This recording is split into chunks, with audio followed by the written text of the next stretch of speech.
Mrekullitë e Kuranit dhe veshtrimi shkencor bashkëkohor. Kurani është libër i shenjtë, fjalë e krijuesit, dhe prej shekujsh ka ngjallur kurreshtje jo vetëm tek besimtarët, por edhe tek studiuesit dhe shkencëtarët e fushave të ndryshme. Shumë prej tyre kanë vënë në dukje se në ajetet e tij gjenden përshkrime dhe koncepte që përkojnë në mënyrë të habitshme me zbulimet e shkencës moderne. Këto fenomene shpesh quhen mrekulli shkencore.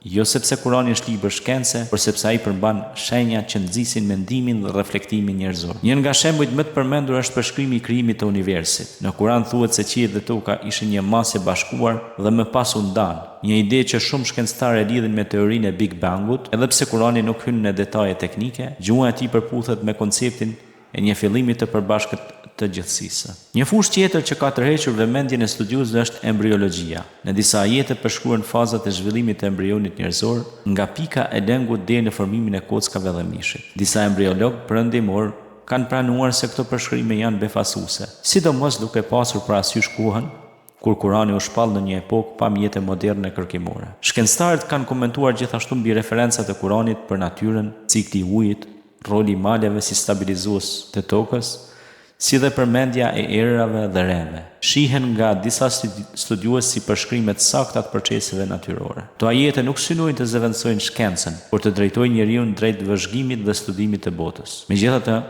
shumë shkencëtarë theksojnë se Kurani duhet kuptuar para së gjithash si libër udhëzimi. Fuqia e tij nuk qëndron vetëm në përputhje me shkencën, por në ndikimin moral, shpirtëror dhe intelektual që ka pasur mbi miliona njerëz gjatë historisë. Për ta përdorur Kuranin si burim reflektimi, shkencëtarët këshillojnë një qasje të ekuilibruar, ku besimi dhe arsyeja ecin së bashku. Në përfundim, ajo që është shumë që flasin dhe studiuesve pranojnë është se Kurani vazhdon të frymëzojë dialog mes fesë dhe shkencës. Për disa kjo përbën dëshmi të origjinës hyjnore, ndërsa për të tjerë është një burim i thellë meditimi dhe studimi. Pavarësisht këndvështrimit, fuqia e Kuranit qëndron në aftësinë e tij për të sfiduar mendjen, për të zgjuar ndërgjegjen dhe për të udhëhequr njeriu drejt dijes dhe kuptimit të jetës. Në kohët moderne, debate akademike mbi këtë temë janë shtuar, duke përfshirë filozof, teolog, fizikant, biolog dhe historian. Disa prej tyre paralajmërojnë kundër leximit të tepruar shkencor,